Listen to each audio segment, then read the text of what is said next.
Hello everyone, আসসালামু আলাইকুম। আজ আমি শুকনো চালের গুঁড়ো দিয়ে চিতল পিঠা বানাবো, তাই চলে এসেছি। এখানে আমি 2 কাপ চালের গুঁড়ো কুসুম গরম পানি দিয়ে মেখে নিয়েছি, আর সাথে দিয়ে দিচ্ছি 1.5 চামচ বেকিং পাউডার, 1 চিমটি খাবার সোডা। ভালো করে ফিটে নিতে হবে, প্রায় 2-3 মিনিট ফিটে নিয়েছি আমি এখানে। তারপর একটু তেল আর পানি মিশ্রণ করে চিতল পিঠার কড়াইতে ব্রাশ করে লাগাই দিব। এবার একটা একটা করে খামির দিয়ে দিব। খামির দেওয়ার পর ডেকে প্রায় 3-4 মিনিট লাগতে হবে। 3-4 মিনিট পর এসে দেখব একদম ফুলকো চিতই পিঠা রেডি। দেখেন, দেখতে কি সুন্দর হয়েছে আমার পিঠাগুলো। এভাবেই পিঠা বানালে খেতেও ভালো লাগে, পিঠাটাও খুব নরম হয়।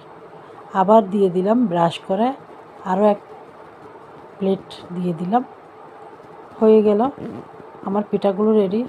খুব নরম হয়েছে, সুস্বাদু হয়েছে, দেখতেও লোভনীয় হয়েছে। আপনাদের কেমন লেগেছে আমাকে জানাবেন কমেন্ট বক্সে। আল্লাহ হাফেজ।